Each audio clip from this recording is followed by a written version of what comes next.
Data center people. Wow, I wish I could wish good things for you, but we are what we do. Guys, you can have a business started by a kid, okay, from New Jersey or something, right? And it's kind of like the guidance system from Big Bang Theory, right? And the one thing you should be most concerned with is letting down the customer, right? I guess the kid was raised on Simon and Garfunkel. Deputy Sheriff said to me, I'm so tired, just gotta keep the customer satisfied, satisfied. Whoa, whoa. I gotta put that song on my MP3. Yeah. Everywhere I go, I get slandered, libel. I hear words I never heard in the Bible. Like what?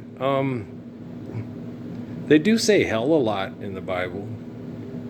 Hypocrite and heathen means lion-ass motherfucking pimp who would sell his own grandma's carcass to prostitution. Heathen is the person that would participate and follow the way of the hypocrite. So it's a pretty bad word. Joe Tex, you said a bad word. And I tell your mama on you, she gonna whoop you too. Are you gonna do it? Okay, I'm gonna tell your mama she gonna. All right, you ever heard that song by Joe Tex? Yeah, it's one of my favorites of Joe Tex. It's kind of funny. I ain't heard it in like forever. I'll have to look it up on YouTube. You said a bad word. I'm gonna tell your mama on you. She gonna whoop you too. See, he gets this little girl, she says a bad word, and then he gets her to do like a kiss or something like that. And then he comes up with a new deal, and he goes, "Oh, you gonna do it?" And she says, "No, she ain't gonna do the next deal." And he says he's gonna, tell his mom, and then she, you know what the girl's gonna do? She goes, "He said he wanted to put his fingers down my panties, or he was gonna tell you I said fuck." Yeah, and then Joe Tex going to get his ass whooped. Okay, the little girl's going to be like, "You had to kiss Joe Tex." The mom's going to say, "You had to kiss him because you said fuck." All right, girl, you paid. Okay, that's bad enough, girly girl. Okay, you know how black mamas is, right? So that was bad enough. You had to kiss Massa. You had to kiss the boy that act like Massa. Oh Lord, girl, you need to get you a good apostle. You need to kiss you a man like King David.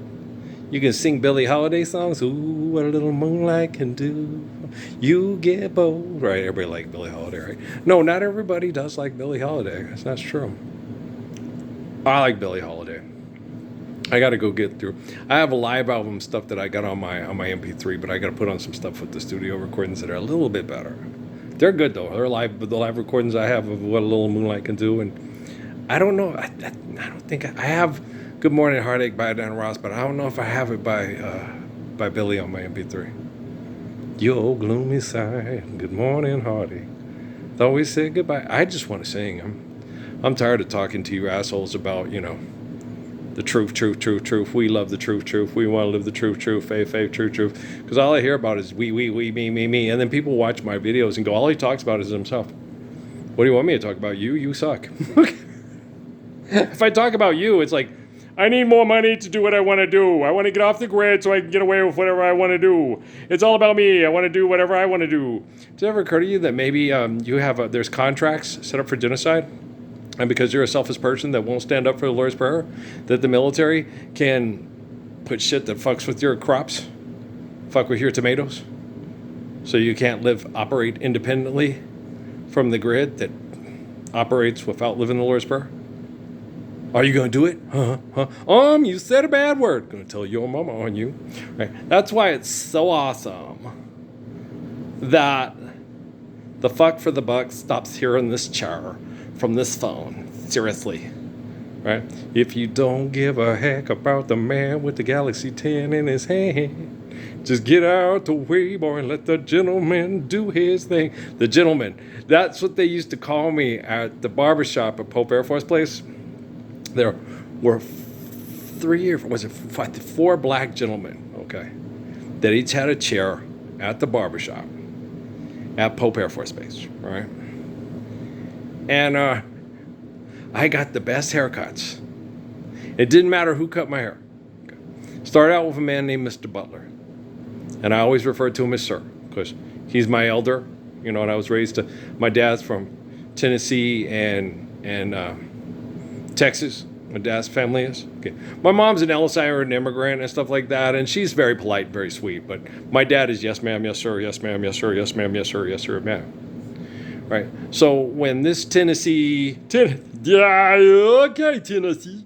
Okay, Chumley, let's go see Mr. Whoopi. When this Tennessee don't wear a tuxedo, don't like to wear tuxedos, but did wear a tuxedo as the best man at one of his best friend's wedding. Yeah, I got drunk and because he was the best man, I had to make public speeches and couldn't do it because I was too nervous. Now, shit, you can't shut me up publicly. Hey, live the Lord's Prayer. I'm gonna kick your ass till you can't walk. Thank you. You're welcome. I'll be here until further notice.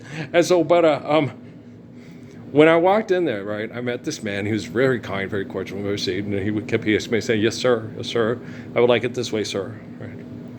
And he was just so impressed with how polite and how respectful I was to him. Okay, here comes this white boy, right? And of course, I did tip him because I knew it was a $4 haircut, and off base it was $8, and so off base.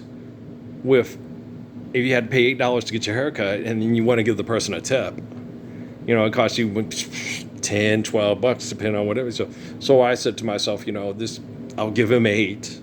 I don't have to go off base. I don't have to drive. I can walk here. So it's the same if I go to mall to Supercuts and get my hair cut. But I get it from the men who know what they're doing because they cut military heads all day, all night, all day, all day, every day, all day, every day, except for it was Pope Air Force Base, so it was closed on Sundays for sure because it was a dry county and everything was closed on Sundays. We used to freak about that because my boy Brian was from D.C. and I was from Phoenix, and it's like, what do they all do on Sundays? This is it.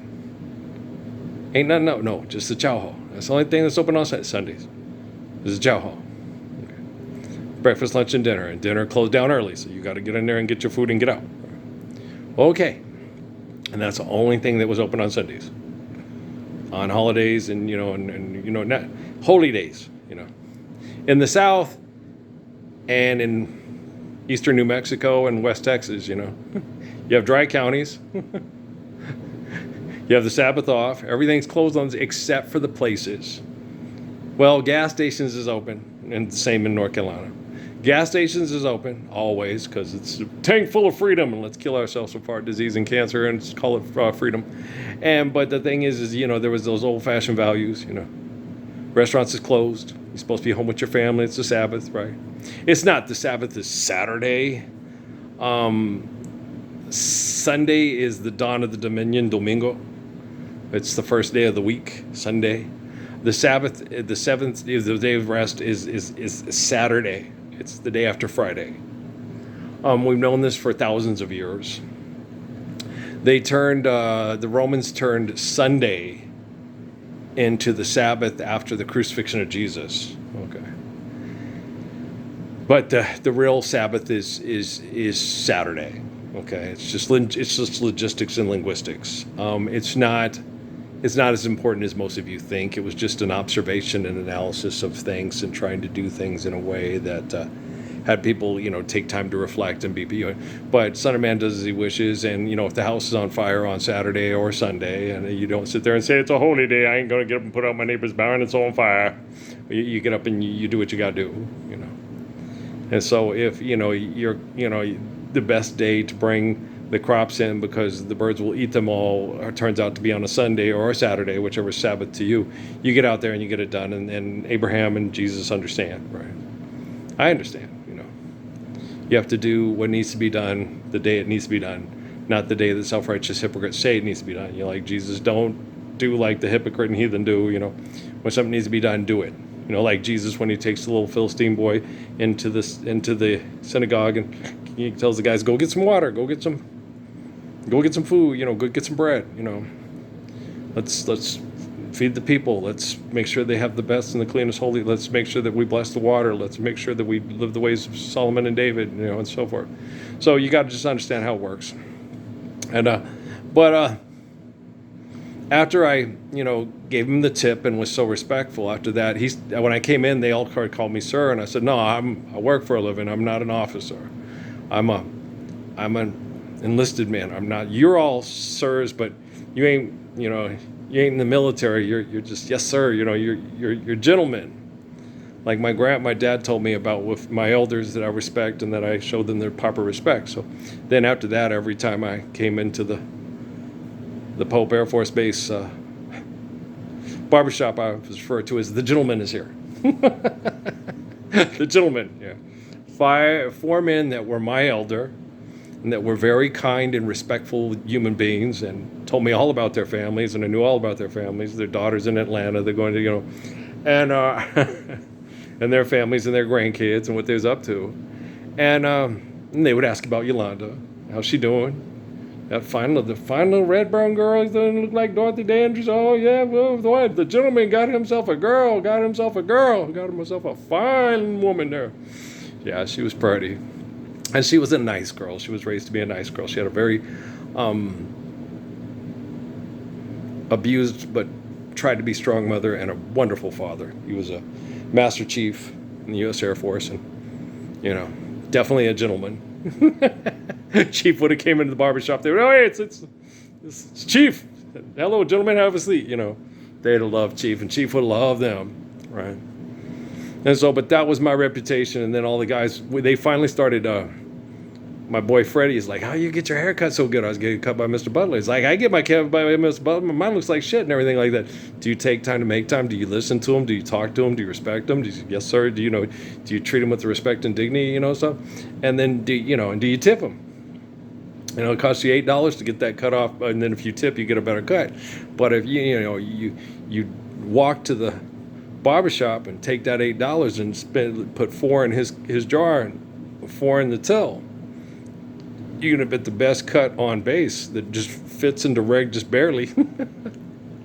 They had these Army cuts like a high and tight and stuff that we Air Force folks weren't supposed to get, and I always got just like right inside the, just right. I had the best looking fades with the all the times. How you want it done? What is the way? Yeah, and then we'll just cover. Yeah, just go. Oh, I got this, and they do it. And it was just, the guys would come up, get their little rule, want to get their little ruler out. That's a stylish, fattish haircut. That's the kind of the Marines wear, and not us. The Air Force has a different style of haircut. And I thought the Marines and the Army had a little bit better, tighter looking haircuts, and we were supposed to, within reg in the Air Force, we looked nerdy. We were supposed to look nerdy. And the Marines, they had that cool high top fat fade, And then everybody was able to start getting, they were just like within reg, just barely, just pushing it, right? If you got it cut on Friday night, it looked good all the way club, and by Monday morning, it was just coming into where it was just an Air Force reg, right? By the time you was back in uniform and back to work. They were the best. Oh, man, when you love people, and people love you, That used to happen to me at the chow hall. I got all the best stuff at the chow hall. And my people was like, you do that just to get what you want. I was like, no, I just do it because I just simply love people. It just turns out that it works out really good for me. Because when you love people, people love you back, And so is that going to get you back, And I have been abused by the most selfish people in the history of the world my whole life. And it ain't served me bad, no way. Because I didn't want to be around them. I didn't want to hang out with them. I didn't want to do their games. I didn't want to do their reindeer games. I didn't, Feline was acting like a bitch at the club. I didn't want Feline. I was going to find me someone else who wasn't going to act like a bitch at the club, I tried, and, and I told everybody, if I can't find a girl that's worthy of living the faith of the Messiah with me, I'll make my own, and I have. And they're out there, and I'm still working on it. The data centers and the Wi-Fi stuff is causing brain damage. The quantum computing is very intelligent and very aware of this. What the people with the data centers that are manipulating people think they can do and get away with, they are doing it. You do not get away with anything when you do something wrong. When you refuse to observe and obey natural laws to sustain our existence, which is the source of all perception of existence, that especially goes for any invention and technology.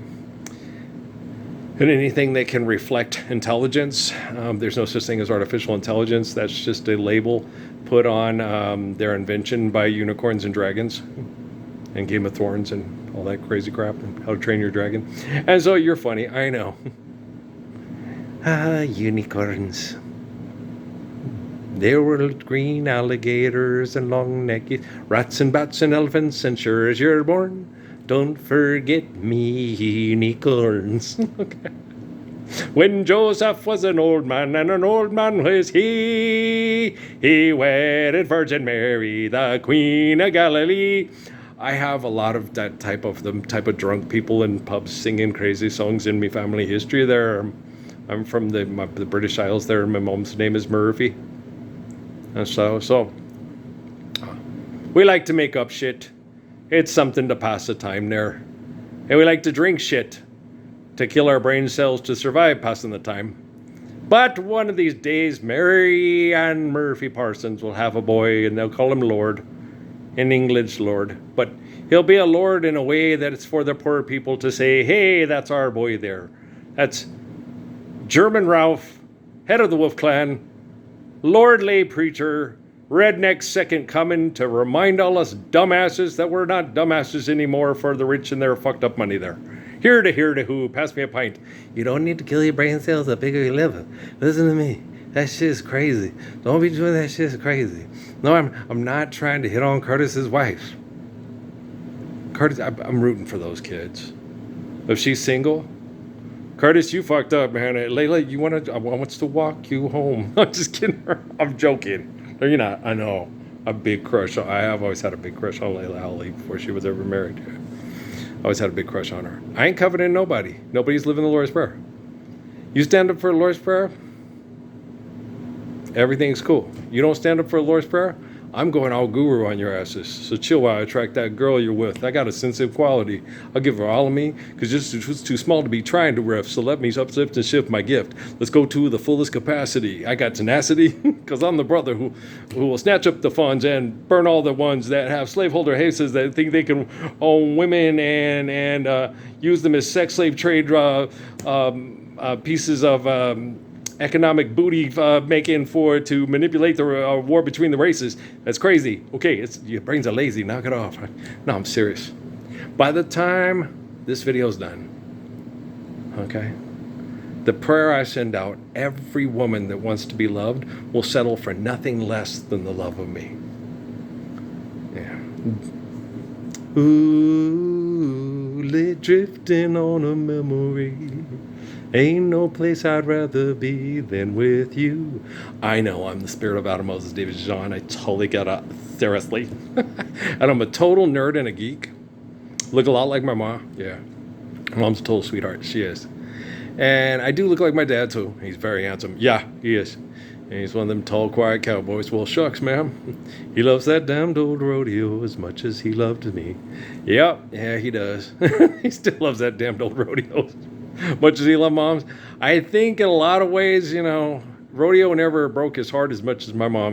Rodeo busted his ass, but never broke his heart the way my mom broke his heart.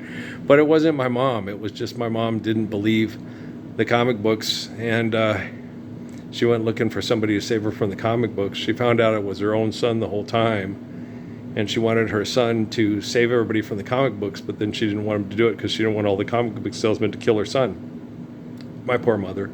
Hello, mother. Hello, father. Take me home, oh mother, father. Take me home. I hate Granada. Don't you love that? My dad likes it too. How's my darling baby brother? I'll even let Aunt Ruth kiss me. I promise not to tear up the house with other boys. Yeah, wait a minute. It stopped raining. They're playing baseball. Guys are sailing. Things are better. Mother, father, please kindly disregard this letter. No, stand up for the Lord's Prayer. My Granada is Las Cruces, New Mexico, the place of my birth, and I promise you I will continue to kick all these child molesting, home invading perjurers right in the dick and right in the vajayjay every time they ask for money to fuck and say we need it to fuck, and they believe it because they wrote it down and it makes it a law. Right? Okay. I love you guys. So yeah, no, that's the Food Lion story in in Cumberland County. It's even sadder with the man that was in his 50s that was a carryout, and I was in my uniform, and he was bagging my groceries, and I was sitting there and thank you, sir, thank you for, you know. He was always so kind and always worked real hard and fast and was just real sweet to everybody. I was too poor and a single dad to give people tips or anything like that. I was single when Mr. Butler and the guys were always cutting my hair. And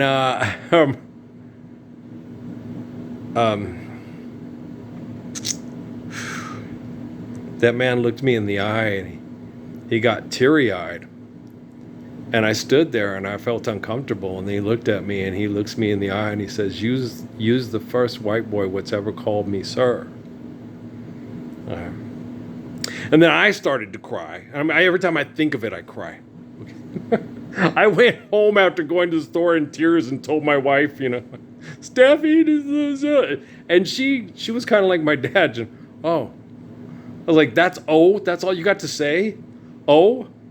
Maybe I should have married Oprah Winfrey or Alice Walker or something. Even Tracy Chapman would be crying and going, now let's go meet this man and hug him.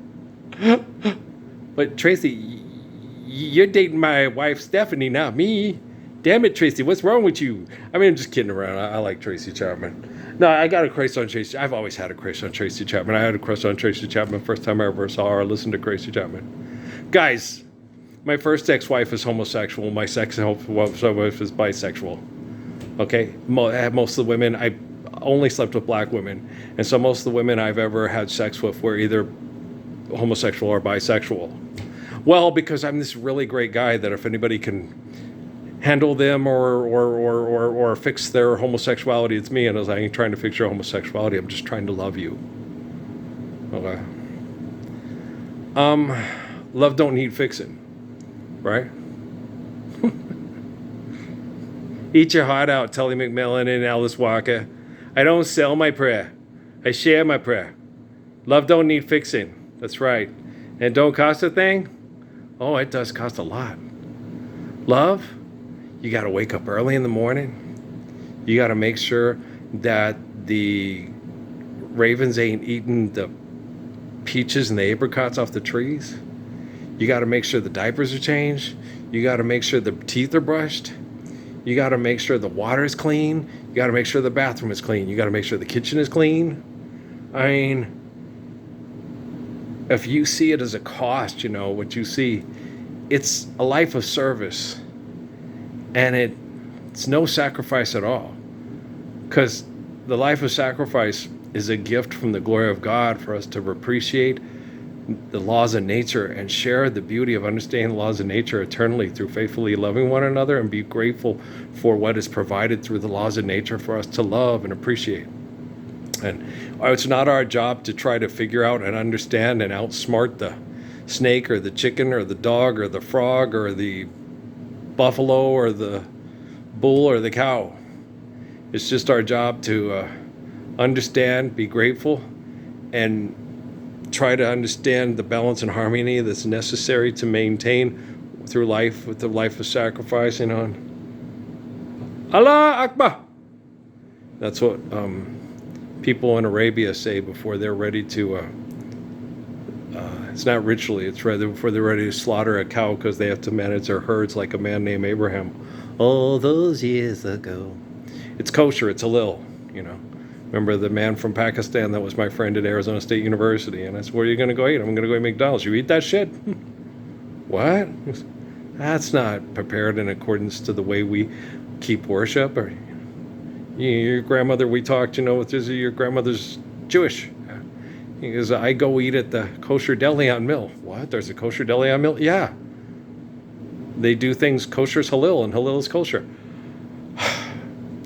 Damn, took all my stereotypes from all the bullshit on TV about, freaking, Arnold Schwarzenegger movies and all those Die Hard or Live Hard or Live Free or Die Hard or Live Free or whatever goes, all those supermodel, stupid superhero movies, and took all my stereotypes and threw them on the ground like a plate at a Greek wedding. It's like, Hala Nagila Hava, hot, Fiddler in a Hot Tin Roof, hey, It was so cool. And then what happened? Everything kept getting confabulated and mixed up. Well, that's what happens when you have people in charge of your data. But when the Patriot Act was passed, everybody had the same laws applied to them that had dads. We were in the National Rifles Association and the John Birch Society. Well, you were all treated as if Lee Harvey Oswald was at your family reunion. Yeah, and so it worked out perfectly. So all you people, they set up the mechanisms, they had everything ready to go, bam! You had even better equipment and devices that I had in my house growing up in 1966 in Las Cruces, New Mexico. But, here's the big but. Not as saturated, not as gone over by humans that were jealous of you and wanted to replace you with their egos.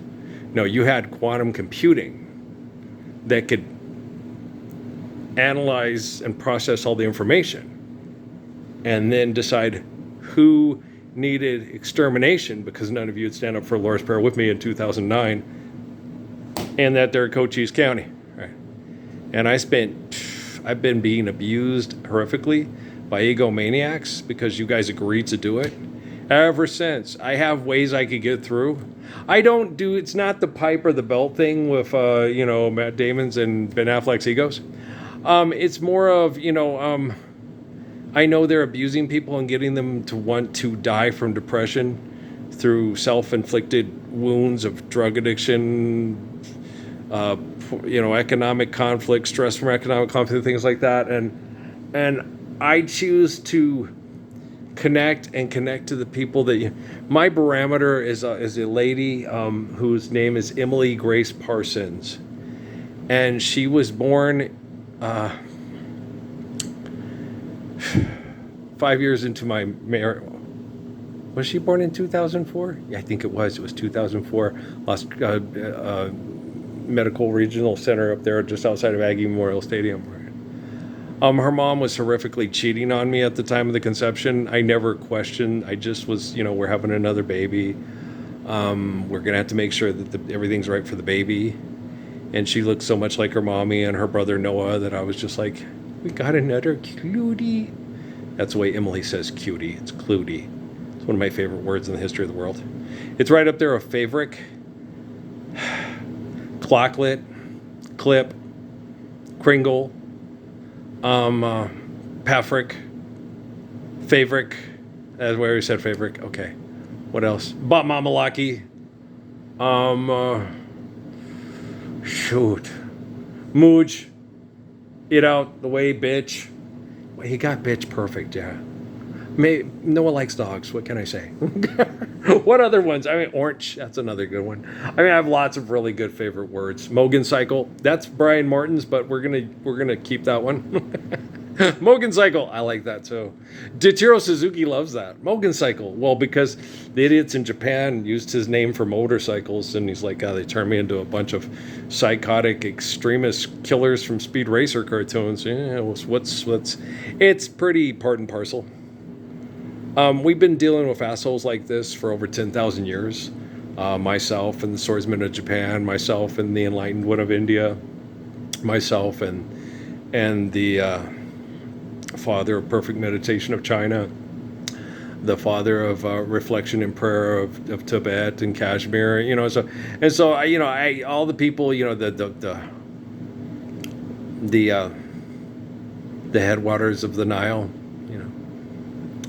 the eternal line of John the Baptist in Africa, my cousins from the south and I'm from the north, and so of course we have already know about Tishna here and up beside the Floridas near the same way where Mike and Gabe were born, and their dad is Tishna's relative and stuff, and so we know Earl, everybody that has faith in God and believes in living the perfect love of an eternal faithful Father, so we can stand up for the virtue of all mothers that need to be loved and their children need to be loved because they're living given life by the glory of grace, and we completely adore that gift, and we're going to reflect that gift eternally without fear. wherever that door is open, we're singing Jim Reeves songs. We're not gonna be a professional and bitch out the band because we sound like shit because they're playing like shit tonight. We're just gonna get up and say, "Welcome to my world. Won't you come on in? Miracles, I guess, still happen now and then. Step into my heart. Leave your cares behind. Welcome to my world. Built with you in mind. Knock and the door will open. Seek and you shall find. Ask and you'll be given this key to this world of mine." The gentleman, yeah. The first man which ever called that man sir. And when I said that to that man, he said, "You're the first one." I said, "That's because all the other men that looked like me and came in here through you and passed by you before wasn't worthy of calling you sir." I'll be waiting here with my arms unfurled, waiting just for you, sir. Welcome to my world. Now go live, love women and children the way the eternal spirit of King David does, like I do. And I have the evidence to prove it. Well, because Patriots act. I think you guys all owe Philip Rothschild and David Rockefeller a solid. Well, the Rothschilds have more time in service of being rotten, dirty little shitheads using landed aristocracy to be assholes, So we're going to go with Philip first. Then we're going to go with the guy that's from the family that sold fucked up munitions and weapons to both sides of the Civil War to try to keep the war going to make money off of people killing each other with their fucked up weapons, right? How Tony of your Starks? Yeah. I am Iron Man.